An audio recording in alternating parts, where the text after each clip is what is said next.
The evening light stretched across the Kansas prairie like honey poured from heaven's own jar, and Sarah Mae Whitmore stood at her kitchen window, watching the golden wheat bend in waves that seemed to whisper secrets only the wind could understand. Her calloused hands gripped the edge of the wooden sill, knuckles white with the kind of tension that comes from holding on to hope when everything else has slipped away like sand through desperate fingers. It had been 3 months since Thomas rode out that morning, with promises on his lips and her heart tucked safely in his shirt pocket, or so she'd believed. 3 months since she'd watched his silhouette grow smaller against the horizon until it disappeared entirely, taking with it every dream she'd ever dared to dream about their little homestead and the children they'd planned to fill it with laughter and love. The letter had arrived on a Tuesday, carried by a stranger whose eyes couldn't meet hers when he handed over the envelope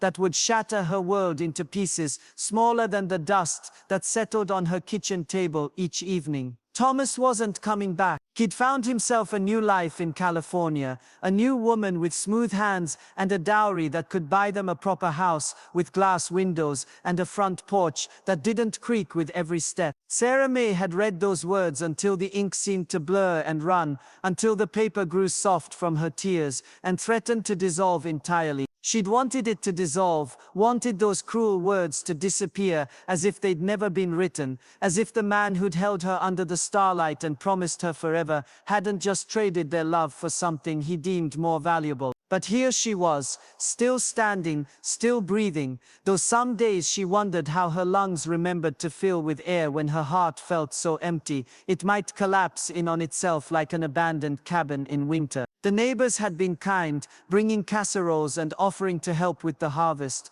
but their pitying glances cut deeper than any prairie wind, and their whispered conversations about poor Sarah Mae, left all alone, made her want to disappear into the earth itself. It was Miss Eleanor Patterson who finally sat her down one afternoon, her weathered hands gentle but firm as she gripped Sarah Mae's shoulders and looked into her eyes with the kind of knowing that comes from living through your own share of heartbreak and disappointment. "Child," she'd said, her voice carrying the wisdom of someone who'd buried 3 babies and a husband, but still managed to find reasons to smile each morning, "you're carrying a burden that was never meant for your shoulders alone. The good Lord didn't design us to bear such weight without help, and pride is a terrible thing when it keeps us from laying down what's too heavy for us to carry." Sarah Mae had wanted to argue, wanted to insist that she was fine, that she didn't need anyone's pity or help, but the words wouldn't come because somewhere deep in her soul she knew that Miss Patterson was speaking truth that cut through her stubborn independence like a sharp blade through tender skin.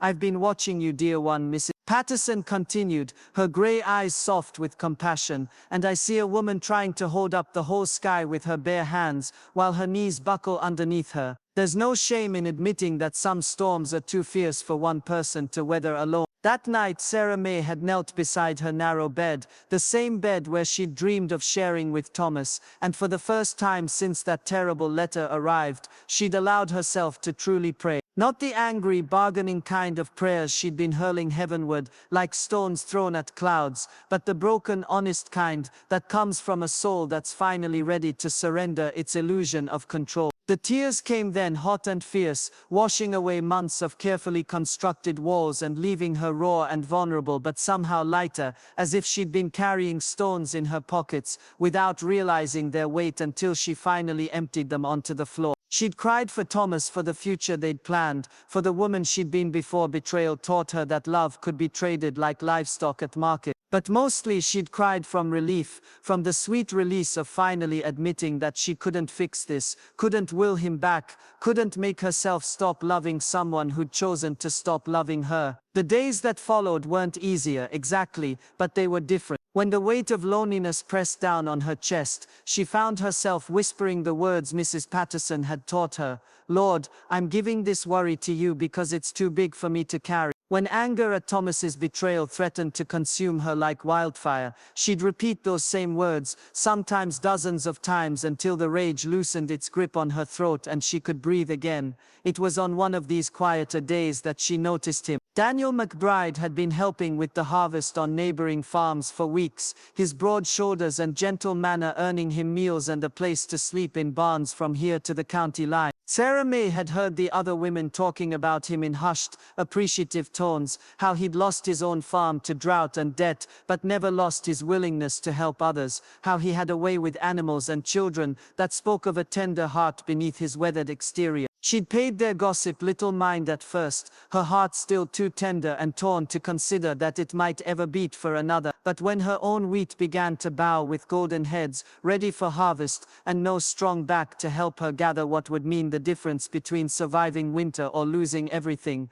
Daniel McBride appeared at her door like an answer to prayers she hadn't even known how to pray. "Heard you could use some help," he'd said simply, his hat in his hands and his eyes respectful but kind. There was no pity in his gaze, no awkward fumbling for words about her situation, just a straightforward offer from one human being to another, and something about that honest simplicity made her chest tighten, with an emotion she couldn't quite name. They worked side by side for 3 days, cutting and binding wheat under the endless sky, and Sarah May found herself stealing glances at this man who worked with the focused intensity of someone who understood that every grain mattered, that survival often hung on the thinnest thread of human effort and divine grace. He didn't talk much while they worked, but when evening came and she invited him to share her simple supper as payment for his labor, his stories came slow and easy, like water from a deep well. He told her about his childhood in Missouri, about parents who died too young and left him to raise his younger sister until she married and moved to Oregon. He spoke of the farm he'd built with his own hands, the crops he'd coaxed from stubborn soil, the way drought can break a man's back and spirit in a single season,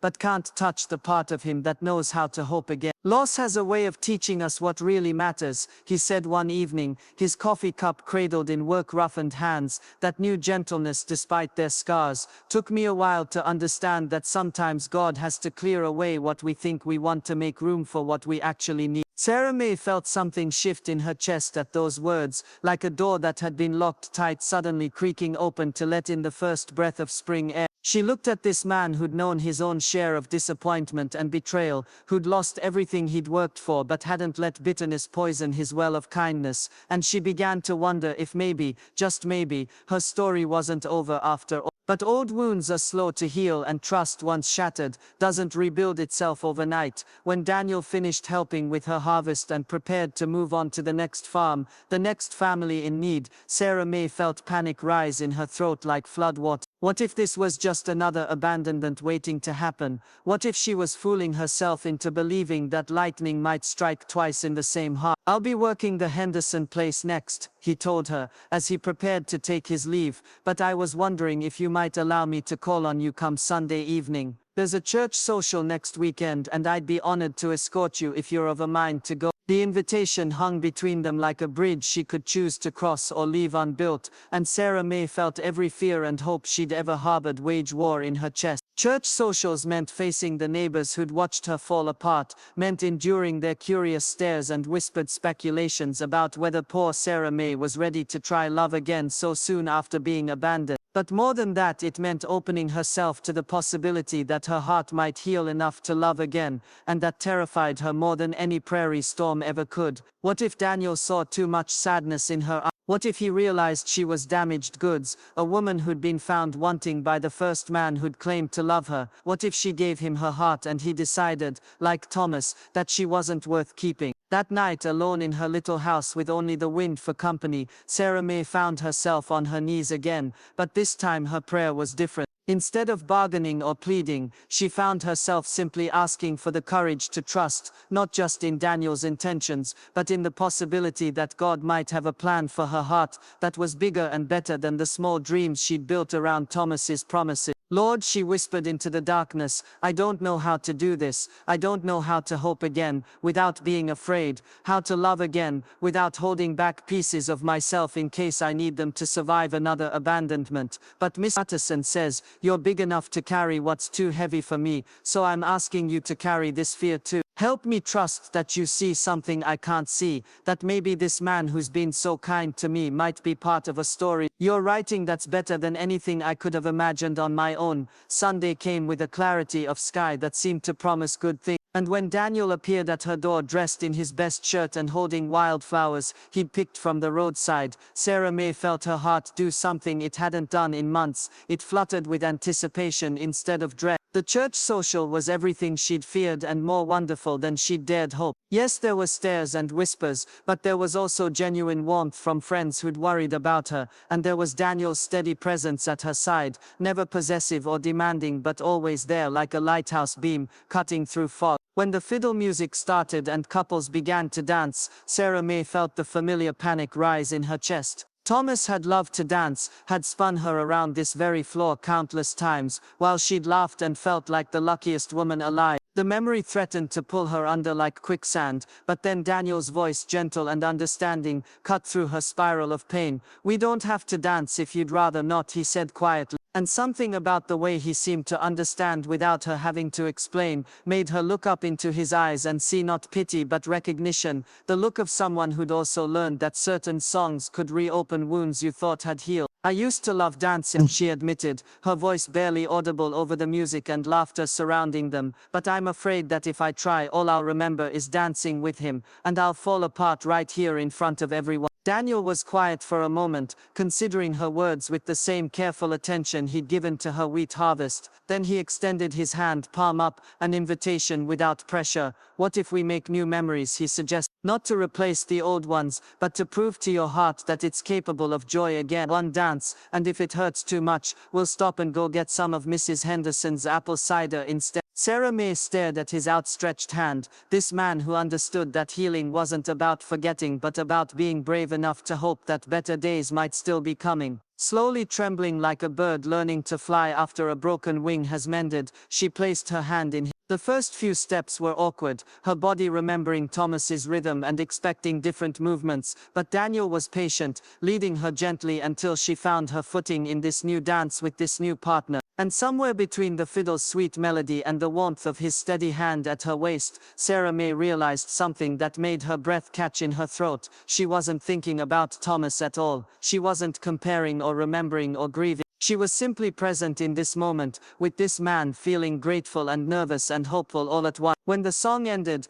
Daniel didn't immediately release her hand, and for a heartbeat they stood there in the soft glow of lantern light while the rest of the world continued its celebration around them. Sarah May felt something she'd thought was broken forever stir back to life in her chest, not the desperate clinging love she'd felt for Thomas, but something steadier, deeper, like roots growing in good soil. "Thank you," she whispered, and Daniel smiled, the kind of smile that comes from a man who's learned to appreciate small victories and quiet joy. As autumn deepened into winter, Daniel found reasons to visit more often, helping with repairs her house needed, sharing meals and stories and quiet evenings by the fire. Sarah May discovered that loving Daniel was nothing like loving Thomas had been. Where Thomas had been all passion and grand gestures, Daniel was steady presence and thoughtful consideration. Where Thomas had made her feel like she needed to be more than she was to deserve his love, Daniel seemed to appreciate her exactly as she was, strong but scarred, hopeful but cautious, a woman learning to trust again one day at a time. The proposal came on a snowy February evening when the prairie lay white and peaceful under a star-filled sky. They'd been sitting by her fireplace, Sarah May mending a torn apron while Daniel whittled a small wooden bird, when he set down his knife and looked at her with an expression so tender it made her heart skip. "Sarah May," he said quietly, "I know you've got good reason to be careful with your heart, and I respect that. I'm not asking you to forget what hurt you or pretend it never happened, but I am asking if you might be willing to build something new with me, something that belongs just to us." He reached into his pocket and pulled out a simple gold band, not fancy but honest, like everything else about him. "I love you," he continued, his voice steady despite the vulnerability in his eyes. "Not because I want to fix you or save you, but because you're brave and kind and beautiful, and because when I imagine my future, I can't see it without you in it. Will you marry me?" Sarah May set down her mending and looked at this man who'd taught her that love didn't have to, that trust could be rebuilt one gentle action at a time, that sometimes God's greatest gifts come disguised as ordinary people who choose to love us not despite our brokenness, but because they see something precious in the way we've learned to heal. Yes, she whispered, and when Daniel slipped that simple ring onto her finger, Sarah May finally understood what Mrs. Patterson had meant about laying down burdens that were too heavy to carry alone. She'd spent so many months trying to hold on to her pain, afraid that letting it go would mean Thomas's betrayal hadn't mattered, but now she saw that releasing that weight had made room for something infinitely better. Their wedding was small and simple, held in the same church where they danced that first dance, surrounded by friends who'd watched Sarah May's journey from heartbreak to healing with admiration and joy. As they spoke their vows under the prairie sky, promising to love and honor each other through whatever storms might come, Sarah May felt a peace settle in her soul that had nothing to do with circumstances and everything to do with finally understanding that some things, love, hope, faith, are too big for human hands to control but safe in God's keeping. Standing there with Daniel's hand in hers and the future stretching out before them like an unwritten song, Sarah May whispered a prayer of gratitude for the path that had led her to this moment. She was grateful for Thomas's betrayal because it had taught her the difference between love that demands and love that gives. She was grateful for the lonely months because they'd shown her how strong she could be when she had to. Most of all, she was grateful for learning to trust that even in her darkest moments, she was never truly alone. When you've been broken and put back together, you understand in a way others cannot, that some of life's most beautiful gifts come wrapped in packages that look nothing like what you thought you wanted. And sometimes the very thing that feels like the end of your story is actually just God turning the page to begin a chapter more wonderful than anything you could have written yourself.